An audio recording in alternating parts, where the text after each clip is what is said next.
Ciao Fabri, welcome back in our Ciao guys. podcast. Today we speak about Chelsea because Chelsea did a lot of things already this summer, but the question is, are they over or not?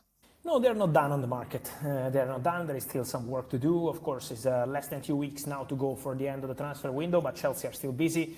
Chelsea are still working on several things. We know about Garnacho, we know about Xavi Simons. There is more to say because Chelsea are kind of club that are always active on the market, and then there are many outgoings to complete, from Raheem Sterling to Axel Disasi, Nkuku, Nico Jackson and more. So Chelsea, I think, are going to be one of the most active clubs in the next 2 weeks in England, and not only, also because, again, between new signings and outgoings, I think there are going to be maybe 5, 6, 7 deals to complete in total for the Blues. Let's start with Alejandro Garnacho, probably the biggest names right now for Chelsea. Did he also reject another club to join Chelsea, possibly? Yeah, this is another story we have from the last, let's say, 24, 48 hours, because I can tell you in the last 48 hours, Bayern have called the agents of Alejandro Garnacho. That was a direct contact from Bayern.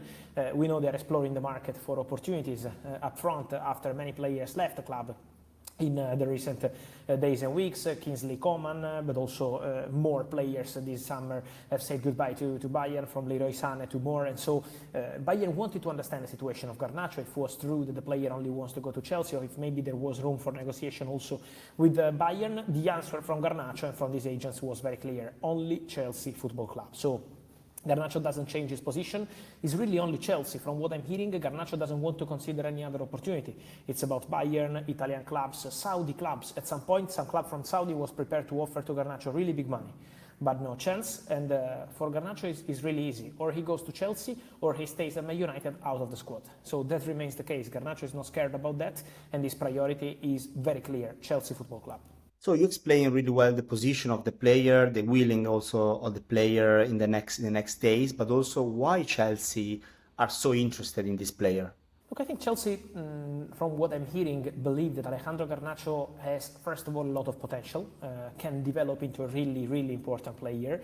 He's already a player who is on the big stage, has been on the big stage for many years. It's already 2-3 years that we always constantly hear the name of Alejandro Garnacho as a big talent, an important player for Man United. Then last season was not the best one, but in the last 2-3 years we always heard about Garnacho. And you know what? Garnacho turned 21 in July this year. He's still very young, so Chelsea see a value in Alejandro Garnacho. That maybe you can sign the player now. We will see what's going to be the fee, if it's 30, 35, 40 million pounds. But for sure, they see a value here. They see a value to have the player to develop, to become an important player for the future, to make an impact at Chelsea. And they believe that this is a player probably worth a completely different amount of money from what is the request now from Manchester United. So Chelsea believe that this is a big, big opportunity on the market. They really like the player, they like his potential, and they're convinced that in a different environment, after difficult months at Manchester United, he can really turn into an important player, a key player for Enzo Maresca. What about Xavi Simons, another player that we've been discussing here in the podcast with Men in Blazers a lot this summer? Do you still see the deal happening this summer or not? Yeah, I'm still very optimistic. For Garnacho, I can tell you that the deal is happening. I'm quite sure about that since more than 1 month already. For Xavi Simons, I would say that the deal is on the good way to happen. I expect the deal to happen also because in this case, Xavi Simons has been very clear. There were several opportunities, but I can tell you that Xavi only wants to go to Chelsea. Xavi made clear that to his family, his agents, all the people close to him several times, and also to all the other clubs interested. So Xavi is basically waiting. We know that this deal depends on the outgoings. I say that first time here on the podcast in July, and I maintain my position. Chelsea want to sell at least 2 players before bringing in Garnacho and Xavi Simons. These 2 players are Nico Jackson and Nkuku, but Xavi Simons keeps waiting for Chelsea, wants to go to Chelsea, believes that Chelsea is the perfect opportunity for him, and so he's patiently waiting. But I expect this Xavi Simons deal to happen. Is not done at the moment, but Chelsea and Leipzig are in very good relationship, and so I think this deal has, very good chances to happen. You mentioned other opportunities. There was a club in particular that wanted to hijack the deal for him? Yeah, look, the clubs interested in Xavi Simons were many clubs this summer, because we had reports from Italy about Inter, but then their focus was on Lookman. Now the deal collapses. but for Inter it's impossible to go for Xavi Simons because, again, it's Chelsea.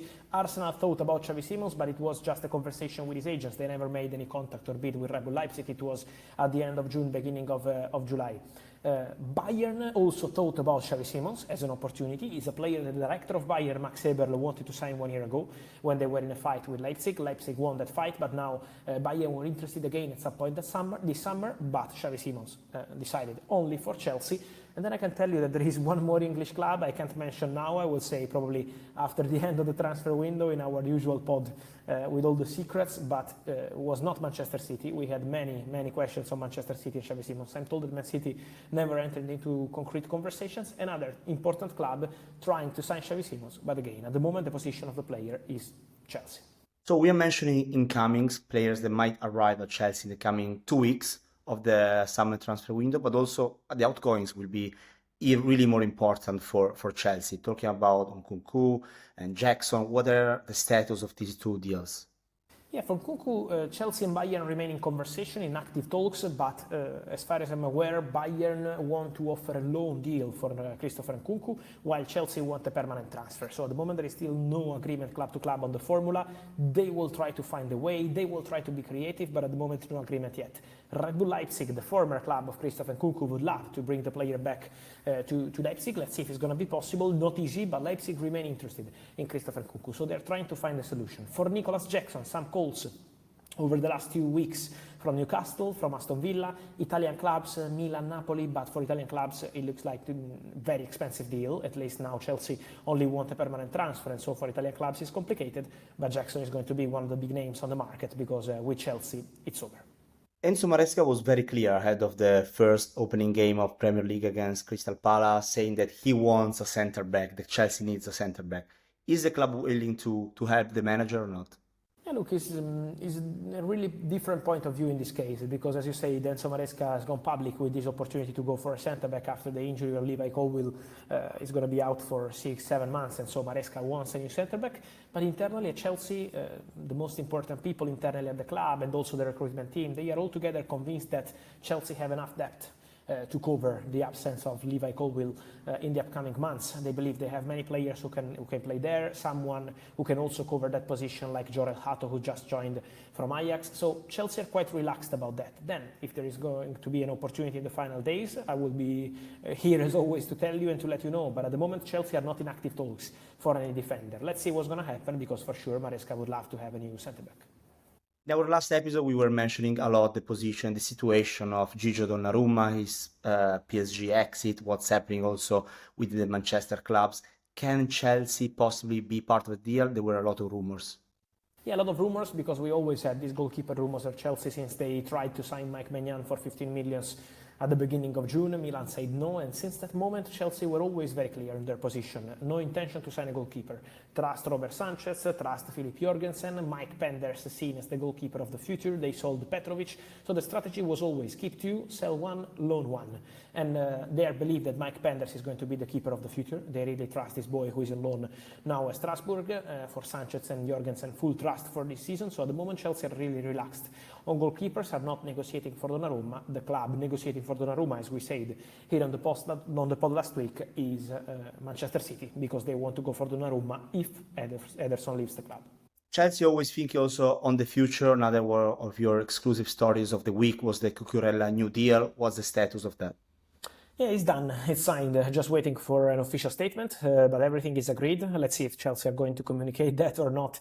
Maybe during the transfer window, the focus is different. Maybe it's going to be communicated later. But what I can guarantee is that Marco Cucurella signed a new deal at Chelsea. My personal feeling is that Cucurella is not just a wonderful player, a top professional, a player that they love at Chelsea because he's making a crucial impact on and off the pitch, but also the symbol of this new project, one of the first signings of this new era at Chelsea a few years ago.